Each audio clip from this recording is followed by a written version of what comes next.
નમસ્કાર બહેનો.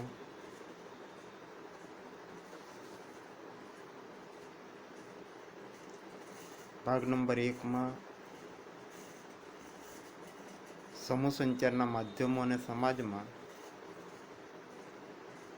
આપણે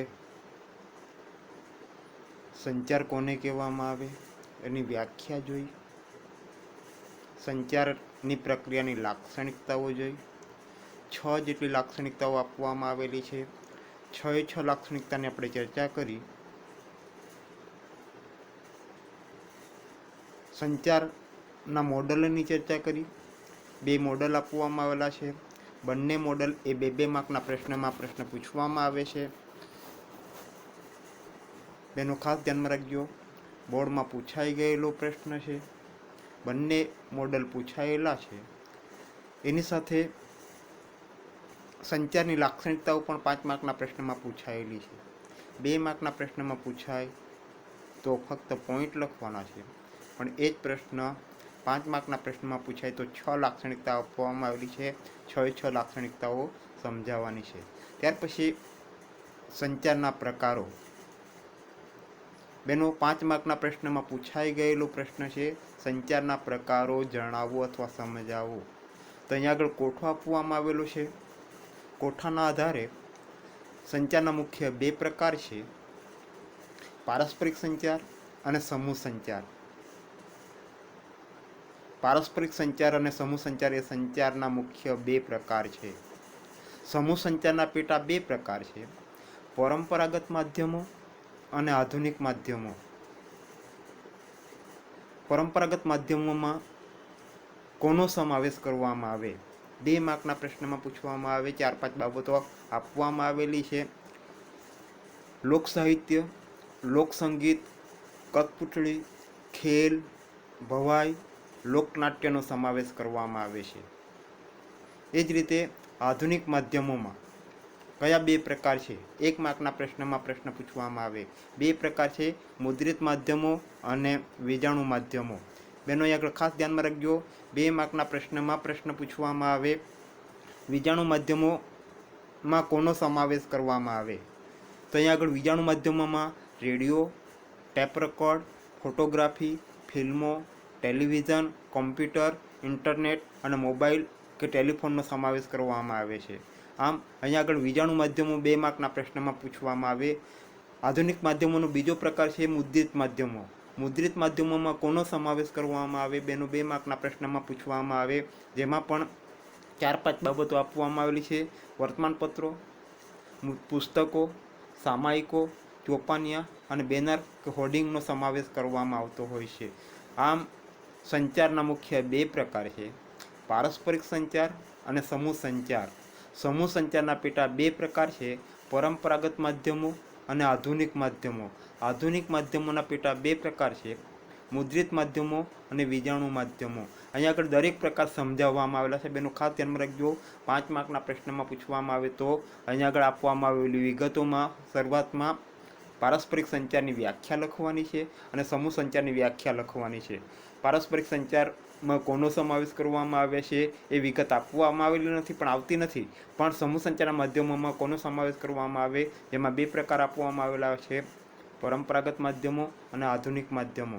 ત્યાર પછી બેનો 2 માર્કના પ્રશ્નમાં પૂછવામાં આવે, પારસ્પરિક સંચાર એટલે શું? 2 માર્કના પ્રશ્નમાં પ્રશ્ન પૂછવામાં આવે, પારસ્પરિક સંચાર કોને કહેવામાં આવે? બોર્ડમાં પૂછાઈ ગયેલો પ્રશ્ન છે. 2 માર્કના પ્રશ્નમાં પૂછવામાં આવે તો પારસ્પરિક સંચારની વ્યાખ્યા આપવામાં આવી છે, 2 કે તેથી વધુ વ્યક્તિ કે સમૂહ વચ્ચે એકબીજાની પ્રત્યક્ષ હાજરીમાં વાતચીત, પ્રેમ, હાસ્ય, રુદન કે કોઈ પણ અભિવ્યક્તિ, કોઈ સંકેત કરે કે કોઈ હાવભાવ વ્યક્ત કરે અને એકબીજા ઉપર અસર ઉપજાવે તેને પારસ્પરિક સંચાર કહેવામાં આવે છે. અહીંયા આગળ પારસ્પરિક સંચારમાં વ્યક્તિઓ પ્રત્યક્ષ હાજરી હોય છે, વ્યક્તિઓની પ્રત્યક્ષ હાજરી હોય છે. પછી એ વ્યક્તિ હોઈ શકે, વ્યક્તિ જૂથ હોઈ શકે કે જૂથ હોઈ શકે. એમની સાથે વાતચીત, પ્રેમ, હાસ્ય કે રુદન જેવી કોઈ પણ અભિવ્યક્તિ કે સંકેત દ્વારા હાવભાવ વ્યક્ત કરવામાં આવે અને એની અસર એકબીજા ઉપર એ પછી આંતરિક અસર પણ થાય અને બાહ્ય અસર પણ થઈ શકે. આમ અહીં આગળ એને પારસ્પરિક સંચાર તરીકે ઓળખવામાં આવે છે. 2 માર્કના પ્રશ્નમાં પ્રશ્ન પૂછવામાં આવે તો બેનું આ પ્રમાણે લખવાનું છે. ત્યાર પછી આવે છે બીજો પ્રકાર. સંચારનો બીજો પ્રકાર સમૂહ સંચાર. જ્યારે માહિતી ઘણી બધી વ્યક્તિઓને એકી સાથે આપવાની હોય તો તે સમયે પ્રત્યક્ષ સંચાર કામ કરી શકતો નથી, ત્યારે પરોક્ષ સંચાર મહત્વની ભૂમિકા ભજવતો હોય છે. વિશાળ માનવ સમુદાયોને વિવિધ યંત્ર વિજ્ઞાન ટેકનોલોજી દ્વારા વિવિધ વિષય ઉપર સંદેશો પહોંચાડવાનું કાર્ય આ સમૂહ માધ્યમો દ્વારા કરવામાં આવે છે. બેનો ખાસ ધ્યાનમાં રાખજો, સમૂહ સંચાર માધ્યમો એ પરોક્ષ સંચાર માધ્યમ છે. કારણ કે અહીંયા આગળ વ્યક્તિઓ પ્રત્યક્ષ રીતે હાજર જોવા મળતા નથી, પણ સંદેશો અન્ય માધ્યમો દ્વારા પહોંચાડવામાં આવતો હોય છે. જેમાં વિશાળ અને જટિલ સમુદાયમાં ઝડપી સંદેશા પહોંચાડવા માટે વર્તમાનપત્ર, radio, television, computer, mobile, internet વગેરે દ્વારા સમૂહ સંચાર શક્ય બનતો હોય છે. બેનો ખાસ ધ્યાનમાં રાખજો, પારસ્પરિક સંચાર એ પ્રત્યક્ષ હાજરી જોવા મળે છે, જ્યારે સમૂહ સંચારમાં પ્રત્યક્ષ હાજરી જોવા મળતી નથી, પરોક્ષ હાજરી જોવા મળે છે અને પરોક્ષ રીતે માહિતી આપવામાં આવતી હોય છે. દાખલા તરીકે ફોન કરવામાં આવે તો સામસામે વ્યક્તિ હોતી નથી, જ્યારે પ્રત્યક્ષ હાજરીમાં એક વ્યક્તિ કે બીજી વ્યક્તિ સાથે વાતચીત કરતી હોય, હાસ્ય કે રુદન કરતી હોય, હાવભાવ કે અભિવ્યક્તિ રજૂ કરતી હોય, એને પારસ્પરિક સંચાર તરીકે ઓળખવામાં આવે છે. આમ પારસ્પરિક સંચારની વ્યાખ્યા લખવાની છે, સમૂહ સંચારની વ્યાખ્યા લખવાની છે અને સમૂહ સંચારના પેટા 2 પ્રકાર છે: પરંપરાગત સમૂહ સંચાર માધ્યમો અને આધુનિક સમૂહ સંચાર માધ્યમો. એનું ખાસ ધ્યાનમાં રાખજો, 5 માર્કના પ્રશ્નમાં પ્રશ્ન પૂછવામાં આવે સંચારના પ્રકારો સમજાવો, તો તે સમયે ફક્ત આટલી જ વિગત લખવાની છે. ત્યાર પછી આવે છે સમૂહ સંચારના 2 પ્રકાર છે. બેનો ખાસ ધ્યાનમાં રાખજો, સમૂહ સંચારના 2 પ્રકાર છે. સંચારના મુખ્ય 2 પ્રકાર, જવાબમાં આડું અવળું નહીં થઈ જાય. સંચારમાં મુખ્ય 2 પ્રકાર છે: પારસ્પરિક સંચાર અને સમૂહ સંચાર. સમૂહ સંચારના પેટા 2 પ્રકાર છે. 1 માર્કના પ્રશ્નમાં પૂછવામાં આવે તો ત્યાં પારસ્પરિક અને સમૂહ સંચારને આવશે, જેમાં આવશે પરંપરાગત સમૂહ સંચાર અને આધુનિક સમૂહ સંચાર માધ્યમો. બેનો બોર્ડમાં 3 માર્કના પ્રશ્નમાં પૂછાઈ ગયેલો પ્રશ્ન છે, પરંપરાગત સમૂહ સંચાર માધ્યમો સમજાવો.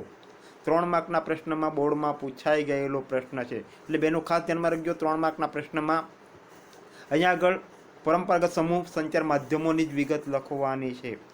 પ્રાચીન સમયની વાત કરવામાં આવી છે, જ્યારે વીજાણુ માધ્યમો અસ્તિત્વમાં ન હતા, મુદ્રિત માધ્યમો અસ્તિત્વમાં ન હતા, એટલે કે ટેલિફોન, રેડિયો, વર્તમાનપત્ર કે પછી ટીવી અસ્તિત્વમાં ન હતા, એ સમયે પણ સંચાર ચાલુ જોવા મળતો હતો. પ્રાચીન કાળથી જ ભારતમાં પરંપરાગત સમૂહ માધ્યમોની બોલબાલા વધતી અંશે જોવા મળે છે. જેમાં પ્રાચીન સમયમાં લોક સાહિત્ય એ મૌખિક જોવા મળતું હતું, લોકસંગીત અને લોકનૃત્ય આ ત્રણેય ભારતના વિવિધ પ્રદેશોમાં પોતાની આગવી ઓળખ ધરાવે છે. મોટાભાગે પ્રાચીન સમયમાં સમૂહ સંચાર માધ્યમોમાં આધુનિક સમૂહ સંચાર માધ્યમો અસ્તિત્વમાં ન હતા. તે સમયે મોટાભાગે લોકોને માહિતી આપવા માટે લોક સાહિત્યનો ઉપયોગ કરવામાં આવતો હતો, લોકસંગીતનો ઉપયોગ કરવામાં આવતો હતો, લોકનૃત્યનો ઉપયોગ કરવામાં આવતો હતો અને એ મોટાભાગે ભારતના વિવિધ પ્રદેશોમાં જુદી જુદી રીતે ઓળખાતી હતી, જે આગળ આપવામાં આવ્યું છે દ્રષ્ટાંતમાં. દાખલા તરીકે ગુજરાત, સૌરાષ્ટ્રમાં અને કચ્છ વિસ્તારની લોકકથા, લોકવાર્તાઓ, લોકગીત, આખ્યાનો, સંદ, દુહા વગેરે આના દ્વારા મોટાભાગે લોકોને માહિતી આપવામાં આવતી. સામાન્ય રીતે કોઈ વીરકથા, સતીકથા કે ધાર્મિક કથા રજૂ થતી હતી. મોટાભાગે આપણે જાણીએ છીએ એવી જ રીતે રાજસ્થાનની વાત કરવામાં આવેલી છે. રાજસ્થાન અને ગુજરાતમાં ભવાઈ, આપણે જાણીએ છીએ ગુજરાતમાં ગરબા અને ભવાઈ લોક સંસ્કૃતિ જોવા મળે છે. ભવાઈમાં મોટાભાગે રંગલા અને રંગલીના પાત્ર દ્વારા લોકોને સમાજ વ્યવસ્થામાં જોવા મળતી સમસ્યાની માહિતી આપવામાં આવતી અને એ વ્યક્તિઓ દ્વારા આવા પાત્રો ભજવવામાં આવતા હતા. એટલે રાજસ્થાન અને ગુજરાતમાં ભવાઈ, ઉત્તર પ્રદેશમાં નૌટંકી, બંગાળમાં બાઉલ, મહારાષ્ટ્રમાં ભારણ, મધ્યપ્રદેશમાં પંડવા જેવા લોકનાટકોનું ખૂબ જ આકર્ષણ ગ્રામ સમુદાયમાં રહેતું.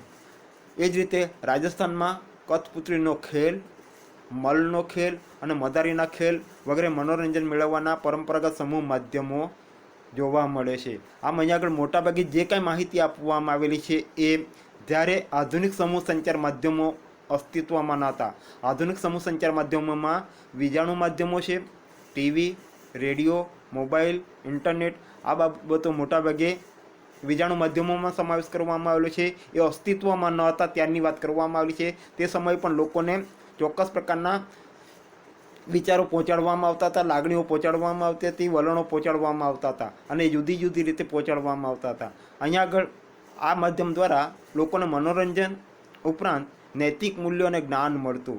અહીંયા આગળ જુદા જુદા પાત્રો દ્વારા, એ પછી લોકકથા હોય, લોકવાર્તાઓ હોય, લોકગીત હોય, આખ્યાન હોય, દુહા હોય, ભવાઈ હોય, નૌટંકી હોય કે બાઉલ હોય કે ભારંડ હોય, એ જ રીતે મલના ખેલો હોય કે મદારના ખેલ હોય કે કઠપુતળીના ખેલ દ્વારા લોકોને મોટાભાગે મનોરંજન તો પૂરું પાડવામાં આવતું જ, પણ નીતિમત્તાના કેટલાક મૂલ્યોનું જ્ઞાન પણ આપવામાં આવતું હતું. વર્તમાન સમયમાં આધુનિક સંચાર માધ્યમોના વિકાસને લીધે તેમાં ઓટ આવેલી જોવા મળે છે. અત્યારની સ્થિતિમાં મોટાભાગે આ માધ્યમો નાશ પામેલા જોવા મળે છે. આપણે જાણીએ છીએ અત્યારે ભવાઈ કે નાટકો જોવા મળતા નથી, કારણ કે અત્યારે આધુનિક સમૂહ સંચાર માધ્યમો અસ્તિત્વમાં આવી ગયેલા છે અને એને ધ્યાનમાં રાખીએ તો અહીં આગળ પરંપરાગત સમૂહ માધ્યમોની અસર સમાજ વ્યવસ્થામાં ઓછી જોવા મળે છે. આ પરંપરાગત માધ્યમો આમ તો પારસ્પરિક પ્રત્યક્ષ માધ્યમો હતા. મોટાભાગે ભવાઈ કરવા માટે ભવાઈના પાત્રો મોટાભાગે ગામડાઓ સુધી જતા. લગભગ મોટાભાગે ગુજરાતની સંસ્કૃતિઓમાં, લોક સંસ્કૃતિમાં આપણે જોયું હતું, લોક સંસ્કૃતિમાં દર્શન જન્મ સમયે, લગ્ન સમયે અને મરણ પ્રસંગે જોવા મળતા હતા. મરસિયા ગાવામાં આવતા હતા, લગ્ન ગીતોમાં પણ ગાવામાં આવતા હતા. આમ મોટાભાગે એ સમયે આ પરિસ્થિતિ જોવા મળતી હતી. આમ તો પારસ્પરિક પ્રત્યક્ષ માધ્યમ હતા, તેમાં યંત્ર વિજ્ઞાન કે ટેકનોલોજીનો અભાવ હતો. યંત્રનો ઉપયોગ કરવામાં આવતો નહીં, ટેકનોલોજીનો ઉપયોગ કરવામાં આવતો નહીં. ગ્રામજનો સામાજિક, ઐતિહાસિક, ધાર્મિક પ્રસંગોને લઈને મનોરંજન સાથે ભાવાત્મક અને નૈતિક મૂલ્યો પોતાની લોકકલા દ્વારા રજૂ કરતા હતા. મોટાભાગે ભાવાત્મક અને ધાર્મિક પ્રસંગોમાં મોટાભાગે કે ઐતિહાસિક બાબતોને ધ્યાનમાં રાખીને વીરકથાઓ રજૂ કરવામાં આવતી હતી અને એ મોટાભાગે ભાવાત્મક અને નૈતિક મૂલ્યના પોતાની લોકકલા દ્વારા રજૂ કરતા હતા. ટેલિવિઝનના કારણે ગ્રામ સમુદાયમાં પરંપરાગત માધ્યમ મોટેભાગે અત્યારની સ્થિતિમાં નાશ પામેલા જોવા મળે છે. બેનો ખાસ ધ્યાનમાં રાખજો, 3 માર્કના પ્રશ્નમાં પ્રશ્ન પૂછવામાં આવે તો આટલી વિગતો લખવાની છે. ત્યાર પછી આવે છે આધુનિક સમૂહ સંચાર માધ્યમો. બેનો ફરીથી યાદ દેવડાવી દઉં, સંચારના મુખ્ય 2 પ્રકાર છે, પારસ્પરિક સંચાર અને સમૂહ સંચાર. સમૂહ સંચારના પેટા 2 પ્રકાર છે, પરંપરાગત સમૂહ સંચાર અને આધુનિક સમૂહ સંચાર. પરંપરાગત એ જ્યારે આધુનિક સમૂહ સંચાર અસ્તિત્વમાં ન હતો ત્યારની વાત રજૂ કરવામાં આવેલી છે અને એ સમય મોટાભાગે લોકગીતો દ્વારા, લોકવાર્તાઓ દ્વારા, લોકકથાઓ દ્વારા, ભવાઈ દ્વારા, નાટકો દ્વારા મોટાભાગે કે કઠપુતળીના ખેલો દ્વારા લોકોને માહિતી આપવામાં આવતી હતી, મનોરંજન પૂરું પાડવામાં આવતું હતું. અત્યારે મોટાભાગે ટેલિવિઝનને ધ્યાનમાં રાખીને પરંપરાગત સમૂહ સંચાર માધ્યમો નાશ પામેલા જોવા મળે છે, અસ્ત થયેલા જોવા મળે છે. ત્યાર પછી આવે છે આધુનિક સમૂહ સંચાર માધ્યમો. આધુનિક સમૂહ સંચાર માધ્યમોમાં 2 પ્રકાર જોવા મળે છે, મુદ્રિત માધ્યમો અને વીજાણુ માધ્યમો. મુદ્રિત માધ્યમો અને વીજાણુ માધ્યમો, જેમાં મુદ્રિત માધ્યમોમાં કોનો સમાવેશ કરવામાં આવે, 2 માર્કના પ્રશ્નમાં પ્રશ્ન પૂછવામાં આવે. મુદ્રિત માધ્યમોમાં કોનો સમાવેશ કરવામાં આવે, 2 માર્કના પ્રશ્નમાં પ્રશ્ન પૂછવામાં આવે કે 1 માર્કના પ્રશ્નમાં પ્રશ્ન પૂછવામાં આવે. જેમાં વર્તમાનપત્ર, પુસ્તકો, સામાયિકો, પોસ્ટર, હોર્ડિંગ કે ચોપાનિયાનો સમાવેશ કરવામાં આવે છે. વર્તમાનપત્ર, પુસ્તકો, સામાયિકો, પોસ્ટર કે હોર્ડિંગ કે ચોપાનિયાનો સમાવેશ મુદ્રિત માધ્યમોમાં કરવામાં આવે છે, જેમાં લખાણની વાત કરવામાં આવે છે. મુદ્રિત મીન્સ કે લખાણ, જે કાંઈ માહિતી લખાણ દ્વારા લોકોને પહોંચાડવામાં આવતી એને મુદ્રિત માધ્યમો તરીકે ઓળખવામાં આવે છે. મુદ્રિત માધ્યમોની સાથે બીજો પ્રકાર વીજાણુ માધ્યમો છે. આધુનિક સમૂહ સંચાર માધ્યમોમાં બીજો પ્રકાર એ વીજાણુ માધ્યમો છે, જે પણ 1 અથવા 2 માર્કના પ્રશ્નમાં પૂછવામાં આવે. વીજાણુ માધ્યમોમાં કોનો સમાવેશ કરવામાં આવે, રેડિયો, ફોટોગ્રાફી, ફિલ્મો, ટેલિવિઝન, કોમ્પ્યુટર, મોબાઈલ કે ઇન્ટરનેટનો સમાવેશ કરવામાં આવતો હોય છે. 1 માર્કના પ્રશ્નમાં પૂછવામાં આવે અથવા 1 માર્કના પ્રશ્નમાં પૂછવામાં આવે અથવા 2 માર્કના પ્રશ્નમાં પૂછવામાં આવે, આધુનિક સમૂહ સંચારના માધ્યમો જણાવો. તો 2 માર્કના પ્રશ્નમાં પૂછવામાં આવે તો મુદ્રિત માધ્યમ અને વીજાણુ માધ્યમ. મુદ્રિત માધ્યમમાં જેનો સમાવેશ કરવામાં આવે છે એ લખવાનું છે અને વીજાણુ માધ્યમમાં જેનો સમાવેશ કરવામાં આવે છે એ લખવાનું છે 2 માર્કના પ્રશ્નમાં. ત્યાર પછી મુદ્રિત માધ્યમો બેનો 3 માર્કની ટૂંક નોંધમાં અથવા 5 માર્કના પ્રશ્નમાં પ્રશ્ન પૂછવામાં આવે. મુદ્રિત માધ્યમો સમજાવો. આધુનિક સમૂહ સંચારના માધ્યમોમાં મુદ્રિત માધ્યમો સમજાવો. 3 માર્કની ટૂંક નોંધમાં પૂછવામાં આવે અથવા અંદર આપવામાં આવેલી કેટલીક વિગતો 1 અથવા 2 માર્કના પ્રશ્નમાં પણ મૂકવામાં આવતી હોય છે. જર્મનીમાં 1440માં ગુટેનબર્ગે છાપખાનની ટેકનોલોજી એટલે કે પ્રિન્ટિંગ પ્રેસનો વિકાસ કરેલો હતો. 1 માર્કના અથવા 2 માર્કના પ્રશ્નમાં પ્રશ્ન પૂછવામાં આવે. પ્રિન્ટિંગ પ્રેસની શરૂઆત કયા દેશમાં અને ક્યારે કોણે કરી હતી? જર્મનીમાં 1440માં ગુટેનબર્ગ દ્વારા છાપખાનની ટેકનોલોજીનો અને પ્રિન્ટિંગ પ્રેસનો વિકાસ કરવામાં આવેલો છે. ત્યારથી એકસાથે હજારો આવૃત્તિઓમાં છાપખાનની શરૂઆત થઈ. ત્યાર પછી આપણે જાણીએ છીએ રોજે હજારો વર્તમાનપત્રો બહાર પડતા જોવા મળે છે. અત્યારે એ જુદી જુદી આવૃત્તિઓ જોવા મળતી હોય છે, જુદા જુદા પ્રકારના સામાયિકો જોવા મળતા હોય છે, જુદા જુદા પ્રકારના વર્તમાનપત્રો જોવા મળતા હોય છે. એ પછી ગુજરાત સમાચાર હોય, ફૂલસાબ હોય કે પછી સંદેશ હોય. પ્રારંભમાં નાના ચોપાનિયાના સ્વરૂપમાં સમાચાર છાપીને વર્તમાનપત્ર શરૂ કરવામાં આવ્યા. ચોપાનિયા એટલે ચબરખી, અત્યારે પણ આપવામાં આવે છે. આપણે જાણીએ છીએ વર્તમાનપત્રમાં એક ચબરખી, કોઈક ડૉક્ટર પોતાને ધંધો શરૂ કરવા માંગતો હોય તો પોતાની હોસ્પિટલ ક્યાં શરૂ કરે છે એની વિગતો આપવા માટે એક નાની ચબરખી વર્તમાનપત્રમાં મૂકે છે અને લોકો સુધી પહોંચે છે. એ જ રીતે કોઈ નવી શાળા ખોલવામાં આવી હોય, એડમિશન માટેની જાહેરાતો આપવામાં આવતી હોય છે. ચોપાનિયા એટલે જાહેરાત સ્વરૂપની એક વિગત. નાના ચોપાનિયા સ્વરૂપમાં સમાચાર છાપીને વર્તમાનપત્ર શરૂ કરવામાં આવ્યા. એ શરૂઆતમાં આ સ્થિતિ જોવા મળતી હતી. ધીમે ધીમે આ વર્તમાનપત્ર દૈનિક વર્તમાનપત્ર સ્વરૂપમાં રજૂ થયા, તેમજ તે સમયે હસ્તલિખિત પુસ્તકો પણ છપાવા લાગ્યા. એટલે કે વર્તમાનપત્રો દૈનિક રોજે રોજ વર્તમાનપત્ર છાપવાની શરૂઆત કરવામાં આવેલી છે અને કેટલીક બાબતો હસ્તલિખિત પુસ્તકો પણ છાપવામાં આવેલા જોવા મળે છે. માટે એમ કહી શકાય કે યંત્ર વિજ્ઞાન અને ટેકનોલોજીને સાથે આધુનિક યુગની શરૂઆત થઈ. ભારતમાં વર્તમાનપત્રની શરૂઆત ક્યારે થઈ હતી? 2 માર્કના પ્રશ્નમાં પૂછવામાં આવે. ભારતમાં વર્તમાનપત્રની શરૂઆત 18મી સદીના ઉત્તરાર્ધમાં જાન્યુઆરી 1780માં જેમ્સ અગસ્ત હાકીને અંગ્રેજી ભાષામાં બંગાળ ગેજેટને સાપ્તાહિક સ્વરૂપે પ્રકાશિત કર્યું. 2 માર્કના પ્રશ્નમાં પ્રશ્ન પૂછવામાં આવે. ભારતમાં વર્તમાનપત્રની શરૂઆત ક્યારે થઈ? કોણે કરી? 2 માર્કના પ્રશ્નમાં પ્રશ્ન પૂછવામાં આવે. ભારતમાં 18મી સદીના ઉત્તરાર્ધમાં એટલે કે 1850 પછી જાન્યુઆરી 1780માં જેમ્સ અગસ્ત હાકીમે અંગ્રેજી ભાષામાં બંગાળ ગેજેટને સાપ્તાહિક સ્વરૂપે પ્રકાશિત કર્યું, ત્યારથી થયેલી છે. 1 માર્કના પ્રશ્નમાં પ્રશ્ન પૂછવામાં આવે. ભારતનું સૌપ્રથમ દૈનિક વર્તમાનપત્ર કયું છે? 1 માર્કના પ્રશ્નમાં પ્રશ્ન પૂછવામાં આવે. ભારતનું સૌપ્રથમ દૈનિક વર્તમાનપત્ર, દૈનિક એટલે રોજે રોજ બહાર પાડવામાં આવે એ. જ્યારે અંગ્રેજીમાં બંગાળ ગેજેટ હતું એ સાપ્તાહિક એટલે કે અઠવાડિયામાં એક વખત બહાર પાડવામાં આવતું હતું. જ્યારે ભારતમાં સૌપ્રથમ દૈનિક વર્તમાનપત્ર કલકત્તા ગેજેટ હતું. ધ્યાનમાં રાખજો બહેનો, બંગાળ ગેજેટ એ સાપ્તાહિક સ્વરૂપે એટલે કે અઠવાડિયામાં એક વખત બહાર પાડવામાં આવતું. જ્યારે વર્તમાનપત્ર એ દૈનિક વર્તમાનપત્ર એ રોજે રોજ બહાર પાડવામાં આવતું હતું, જેને કલકત્તા ગેજેટ નામ આપવામાં આવેલું છે. ભારતનું સૌપ્રથમ દૈનિક વર્તમાનપત્ર કલકત્તા ગેજેટ છે. સ્વતંત્ર ભારતમાં યુનાઇટેડ ન્યૂઝ ઓફ ઇન્ડિયા નામની એક કંપની સ્થાપવામાં આવી. શરૂઆતમાં મોટાભાગે વર્તમાનપત્ર છાપવા માટે યુનાઇટેડ ન્યૂઝ ઓફ ઇન્ડિયા નામની એક કંપની સ્થાપવામાં આવી. તેનું કાર્ય સમાચાર આપવાનું છે. 1 માર્કના પ્રશ્નમાં આપણા સ્વાધ્યાયમાં પણ મૂકવામાં આવેલું છે. UNIનું ફૂલ ફોર્મ જણાવો.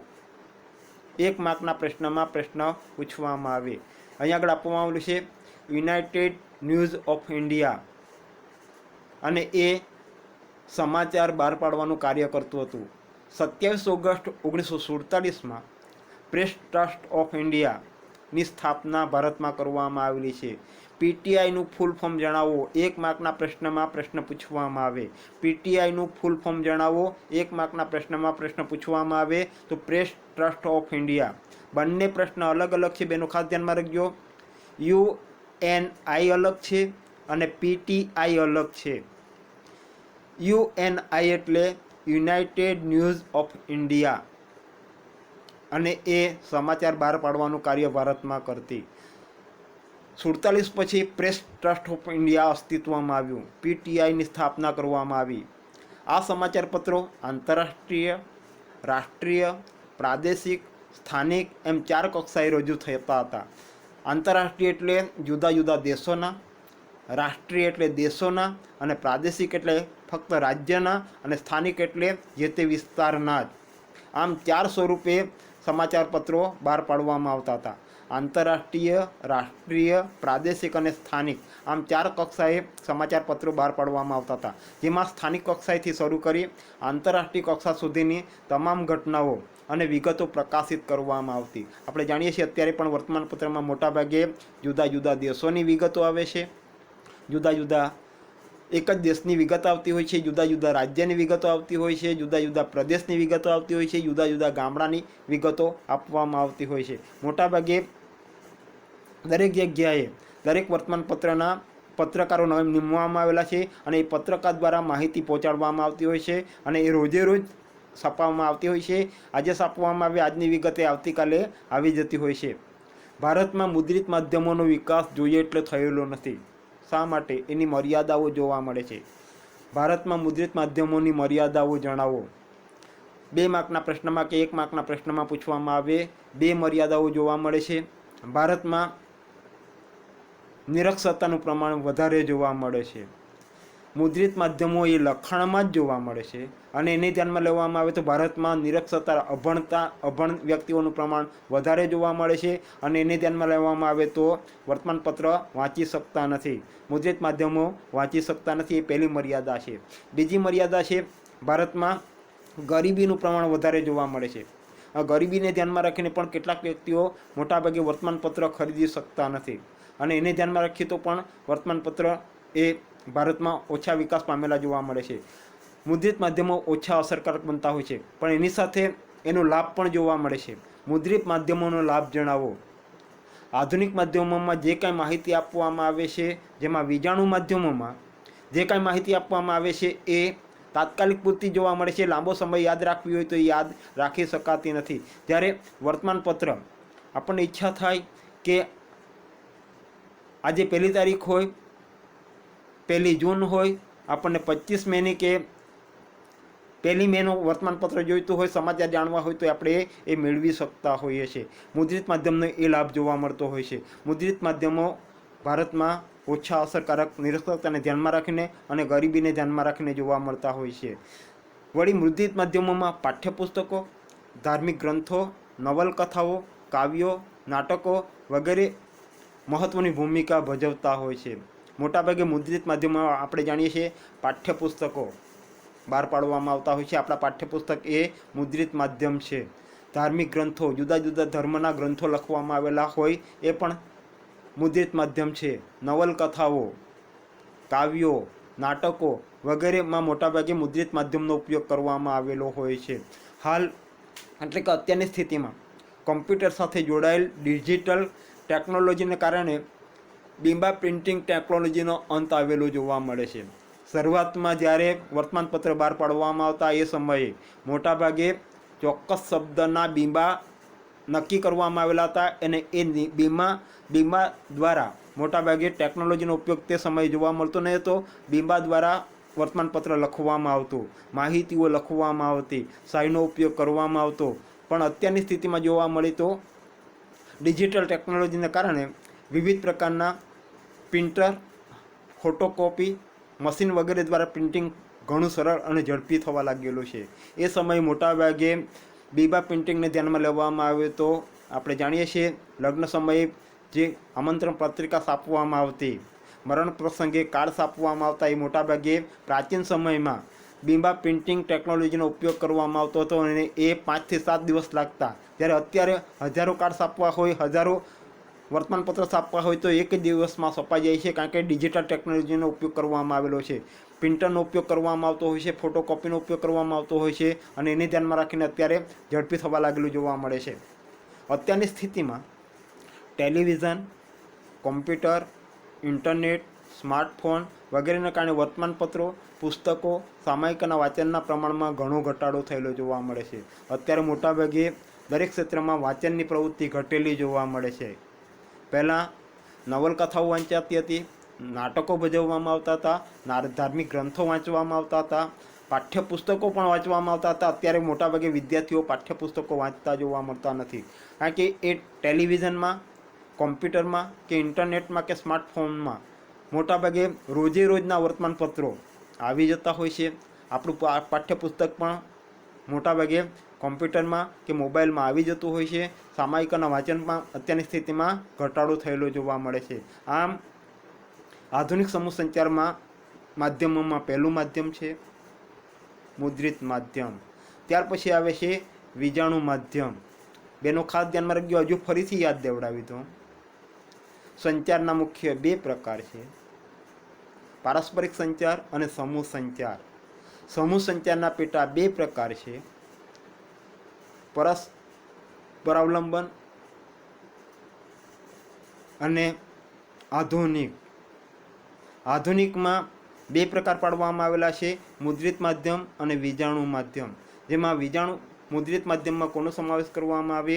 1 માર્કના પ્રશ્નમાં પૂછવામાં આવે અથવા 2 માર્કના પ્રશ્નમાં પૂછવામાં આવે. વીજાણુ માધ્યમમાં કોનો સમાવેશ કરવામાં આવે? 1 અથવા 2 માર્કના પ્રશ્નમાં પૂછવામાં આવે. વીજાણુ સમૂહ સંચાર માધ્યમોમાં ઇલેક્ટ્રોનિક માધ્યમોથી ઓળખાતા જોવા મળે છે. મોટાભાગે ઇલેક્ટ્રિકનો ઉપયોગ કરવામાં આવતો હોય છે, વીજળીનો ઉપયોગ કરવામાં આવતો હોય છે, સેલનો ઉપયોગ કરવામાં આવતો હોય છે. એટલે વીજાણુ સમૂહ સંચાર માધ્યમને ઇલેક્ટ્રોનિક માધ્યમ તરીકે પણ ઓળખવામાં આવે છે. જેમાં રેડિયોનો સમાવેશ કરવામાં આવે છે, જે મોટાભાગે વીજળી દ્વારા પણ ચાલે છે અને સેલ દ્વારા પણ ચાલે છે. ફોટોગ્રાફીમાં કેમેરાની વાત કરવામાં આવી છે, જે સેલ દ્વારા પણ ચાલે છે અને વીજળી દ્વારા પણ ચાલે છે. ફિલ્મો, ટેલિવિઝન, કોમ્પ્યુટર, મોબાઈલ, સ્માર્ટફોન વગેરેનો સમાવેશ કરવામાં આવે છે. બેનો ખાસ ધ્યાનમાં રાખજો. 2 માર્કના પ્રશ્નમાં પ્રશ્ન પૂછવામાં આવે, વીજાણુ માધ્યમમાં કોનો સમાવેશ કરવામાં આવે? તો અહીંયા આગળ આપવામાં આવેલું છે રેડિયો, ફોટોગ્રાફી, ફિલ્મો, ટેલિવિઝન, કોમ્પ્યુટર, મોબાઈલ, સ્માર્ટફોન વગેરેનો સમાવેશ કરવામાં આવે છે. એની સાથે ઇન્ટરનેટનો પણ સમાવેશ કરવામાં આવેલો છે, જે આપણે આ પોઈન્ટમાં જોવાના છે. બેનો ખાસ ધ્યાનમાં રાખજો. ઘણી વખત આ પ્રશ્ન બોર્ડમાં 5 માર્કના પ્રશ્નમાં પણ મૂકવામાં આવે છે. જો એ પ્રશ્ન 5 માર્કના પ્રશ્નમાં મૂકવામાં આવેલો હશે તો તમારે થોડા પોઈન્ટમાં લખવાનું છે, કારણ કે 7 માધ્યમોનો સમાવેશ કરવામાં આવેલો છે. 5 માર્કના પ્રશ્નમાં પૂછવામાં આવે તો એ રીતે લખવાનું છે. કોઈ એક પોઈન્ટ કાઢીને 3 માર્કના પ્રશ્નમાં મૂકવામાં આવે અથવા પોઈન્ટની આપવામાં આવેલી વિગતો 1 અથવા 2 માર્કના પ્રશ્નમાં મૂકવામાં આવે. જેમાં પહેલું માધ્યમ છે રેડિયો. રેડિયોનો આવિષ્કાર 1921માં ઇટાલીના વૈજ્ઞાનિક માર્કોનીએ કર્યો હતો. 1 માર્કના પ્રશ્નમાં પૂછવામાં આવે, રેડિયોનો આવિષ્કાર કોણે ક્યારે કર્યો હતો? 1921માં ઇટાલીના વૈજ્ઞાનિક માર્કોની દ્વારા કરવામાં આવેલો છે. આકાશવાણીનું સૌપ્રથમ કેન્દ્ર ક્યાં સ્થાપવામાં આવ્યું? 1 માર્કના પ્રશ્નમાં પૂછવામાં આવે, ઇંગ્લેન્ડમાં સ્થાપવામાં આવેલું છે. આકાશવાણીનું સૌપ્રથમ કેન્દ્ર ઇંગ્લેન્ડમાં સ્થાપાયું. ભારતમાં રેડિયો પ્રસારણનો પ્રારંભ ક્યારથી થયો? 1 માર્કના પ્રશ્નમાં પ્રશ્ન પૂછવામાં આવે, ભારતમાં રેડિયો પ્રસારણનો પ્રારંભ 1923માં ખાનગી સ્વરૂપે મુંબઈમાં ક્લબ રેડિયો સ્વરૂપે થયો. 1923માં થયેલો છે. ત્યારબાદ 1927માં રેડિયોનો પ્રારંભ મુંબઈ અને કોલકાતામાં 2 સરકારી ટ્રાન્સમીટરની સ્થાપના દ્વારા થયેલો છે. સૌપ્રથમ ઇંગ્લેન્ડમાં ઇટાલીમાં 1921માં, આકાશવાણીનું સૌપ્રથમ કેન્દ્ર ઇંગ્લેન્ડમાં, ભારતમાં 1923માં, 1927માં 2 જગ્યાએ સરકારી ટ્રાન્સમીટરની સ્થાપના કરવામાં આવી છે, જેમાં મુંબઈ અને કલકત્તામાં. 1930માં આ રેડિયો સ્ટેશનનું સંચાલન અને નિયંત્રણ સરકાર દ્વારા કરવામાં આવ્યું. 1930 પછી આ રેડિયો સ્ટેશનનું સંચાલન અને નિયંત્રણ સરકાર દ્વારા કરવામાં આવેલું છે. તેનું ભારતીય પ્રસાર સેવા નામ આપવામાં આવેલું છે. 1 માર્કના પ્રશ્નમાં પૂછવામાં આવે, ભારતીય પ્રસાર સેવા નામ ક્યારે આપવામાં આવ્યું? 1930માં. 1936માં આ નામ બદલીને ઓલ ઇન્ડિયા રેડિયો કરવામાં આવ્યું. ત્યારબાદ 1957થી ભારતમાં તે આકાશવાણી તરીકે જાણીતું છે. 1 માર્કના પ્રશ્નમાં પૂછવામાં આવે, ભારતમાં આકાશવાણી તરીકેનું નામ રેડિયોનું 1957માં અસ્તિત્વમાં આવેલું છે. તેનું પ્રસારણ 1 માર્કના પ્રશ્નમાં પૂછવામાં આવે, ભારતમાં રેડિયોનું પ્રસારણ કયા મંત્રાલય દ્વારા કરવામાં આવતું હોય છે? તેનું સૂચના અને પ્રસારણ મંત્રાલય દ્વારા સંચાલન કરવામાં આવે છે. 1 માર્કના પ્રશ્નમાં પૂછવામાં આવે, ભારતમાં રેડિયોનું સંચાલન કોના દ્વારા કરવામાં આવે છે? સૂચના અને પ્રસારણ મંત્રાલય દ્વારા કરવામાં આવે છે. વર્તમાન ભારતમાં કુલ 187 રેડિયો સ્ટેશન અને 180 જેટલા ટ્રાન્સમીટરો દેશનો કુલ 83% વિસ્તાર અને 96% જનસંખ્યાને આવરી લે છે. બેનો ખાસ ધ્યાનમાં રાખજો, 1 માર્કના પ્રશ્નમાં પ્રશ્ન પૂછવામાં આવે. ભારતમાં અહીંયા આગળ આપવામાં આવ્યું છે એ વિગતો પ્રમાણે ભારતમાં કેટલા ટકા અને કેટલા વિસ્તારને આવરી લે છે એ વિગતો લખવાની છે. ભારતમાં દુર્ગમ અને અંતરિયાળ વિસ્તારમાં મોટાભાગે રેડિયો અસરકારક ભૂમિકા ભજવતી હોય છે, કારણ કે રેડિયોના પણ કેટલાક લાભો જોવા મળે છે અને કેટલાક ગેરલાભો જોવા મળે છે. આપણે જાણીએ છીએ વર્તમાનપત્રો એ અંતરિયાળ વિસ્તારોમાં પહોંચતા નથી, દુર્ગમ વિસ્તારોમાં પહોંચતા નથી, જ્યારે રેડિયો એ અસરકારક ભૂમિકા ભજવતા હોય છે. ગામડામાં એ પહોંચતા હોય છે, ગામડા સુધી એની માહિતી પહોંચતી હોય છે. રેડિયો દ્વારા પ્રસારિત કાર્યક્રમ લીધે કૃષિ, પશુપાલન, મત્સ્ય ઉદ્યોગો, મરઘા ઉદ્યોગોને લગતી માહિતી એ વિકાસ અને પરિવર્તન લાવવામાં ભાગ ભજવેલો જોવા મળે છે. બહેનો અહીંયા આગળ ખાસ ધ્યાનમાં રાખજો, જેમાં પરિવર્તનની વાત કરવામાં આવેલી છે. પરિવર્તન લાવવામાં રેડિયો કઈ રીતે મહત્ત્વની ભૂમિકા ભજવે છે? રેડિયો દ્વારા કૃષિની માહિતી આપવામાં આવતી હોય છે. કૃષિ જગત આપણે જાણીએ છીએ, અથવા ખેડૂતોની માહિતી આપવામાં આવતી હોય છે. પશુપાલનને ધ્યાનમાં રાખીને માહિતી આપવામાં આવતી હોય છે. મત્સ્ય ઉદ્યોગને ધ્યાનમાં રાખીને માહિતી આપવામાં આવતી હોય છે. મરઘા ઉદ્યોગને ધ્યાનમાં રાખીને માહિતી આપવામાં આવતી હોય છે. અને એ રીતે પણ સમાજ વ્યવસ્થામાં પરિવર્તન લાવવા માટે રેડિયો મહત્ત્વની ભૂમિકા ભજવે છે. યુવાનો, મહિલાઓ, બાળકો, આદિવાસીઓ વગેરેને લગતા કાર્યક્રમોનું પ્રસારણ કરવામાં આવે છે. વિવિધ ભાષામાં આપણે જાણીએ છીએ દરરોજ સમાચારો આવે છે. કલાકે સમાચારો આવતા હોય છે. કોમેન્ટ્રી સહિત, એટલે કે રમતો રમાતી હોય તો કોમેન્ટ્રી આપવામાં આવતી હોય છે. મનોરંજન કાર્યક્રમો પ્રસારિત કરવામાં આવતા હોય છે. નાટકો અથવા અન્ય વ્યક્તિઓના માહિતી આપવામાં આવતી હોય છે. પહેલાંના સમયમાં રેડિયો રાખવા માટે લાયસન્સ રાખવું પડતું. જ્યારે રેડિયો અસ્તિત્વમાં આવ્યા એ સમયે રેડિયો ખરીદનાર વ્યક્તિને લાયસન્સ રાખવું પડતું હતું. હાલ ટેકનોલોજીની ક્રાંતિને લીધે FM રેડિયો આવતા પ્રસારણ પ્રક્રિયા અને કાર્યક્રમોનું સ્વરૂપ બદલાયેલું જોવા મળે છે. રેડિયોનો ફાયદો જોવા મળે છે, રેડિયો ગમે ત્યાં લઈ જઈ શકાય છે. નાનું સાધન છે અને એને ધ્યાનમાં લેવામાં આવે તો એ ગમે ત્યાં, કારણ કે એ સેલથી ચાલે છે. ખેડૂત ખેતી કરતાં ખેતરમાં પણ એ સમાચાર સાંભળી શકે છે, કૃષિ જગતની માહિતી મેળવી શકે છે. એની કેટલીક મર્યાદાઓ પણ જોવા મળે છે. રેડિયોમાં ચોક્કસ સમય આપેલો હોય, એ સમયે જ કાર્યક્રમો રજૂ કરવામાં આવતા હોય છે. ચોક્કસ સમય નક્કી કરવામાં આવેલો હોય, એ સમયે જ એ કાર્યક્રમો રજૂ કરવામાં આવતા હોય છે. કારણ કે ટીવી અને રેડિયો એ ચોક્કસ સમય મર્યાદા નક્કી કરવામાં આવેલી હોય, એ સમય મર્યાદામાં જ રજૂ કરવામાં આવતા હોય છે અને એ સમય મર્યાદામાં જ ટૂંકમાં માહિતીઓ આપવામાં આવતી હોય છે. પણ વર્તમાનપત્રમાં આપણે જાણીએ છીએ સસ્તું માધ્યમ છે અને એ ગમે એટલા સમાચારો આપી શકતો હોય છે, ત્યારે રેડિયોની કેટલીક મર્યાદાઓ જોવા મળે છે. એમાં જે કાર્યક્રમો આપવામાં આવે છે એ કાર્યક્રમ અધૂરો હોય તો બીજા અઠવાડિયામાં કે બીજે દિવસે આપવામાં આવતો હોય છે, અને એને ધ્યાનમાં રાખીને કદાચ એ બીજા દિવસે ન સાંભળવામાં આવે તો એ કાર્યક્રમ જાણી શકાતો નથી. એ જ રીતે પ્રત્યક્ષ ન હોવાથી જે કંઈ સમસ્યા જોવા મળતી હોય છે એ સમસ્યાઓ તાત્કાલિક રજૂ કરી શકાતી નથી. આમ રેડિયોની આ મર્યાદાઓ જોવા મળે છે. આમ વિજાણુ માધ્યમમાં પ્રથમ માધ્યમની આપણે ચર્ચા કરી. રેડિયો જે બોર્ડમાં 5 માર્કના પ્રશ્નમાં પૂછાઈ ગયેલો પ્રશ્ન છે, બેનું ખાસ ધ્યાનમાં રાખજો. 5 માર્કના પ્રશ્નમાં પૂછાય તો એટલું લખવાનું છે, 3 માર્કના પ્રશ્નમાં પૂછાય તો એટલું લખવાનું છે, અને 2 માર્કના કે 1 માર્કના પ્રશ્નમાં પૂછવામાં આવે તો એટલું લખવાનું છે. એટલે ખાસ ધ્યાનમાં રાખજો. હવે પછીના આપણે ભાગ 3માં ફોટોગ્રાફી, ચલચિત્રો, ટેલિવિઝન, મોબાઈલ, ઇન્ટરનેટની ચર્ચા કરશું.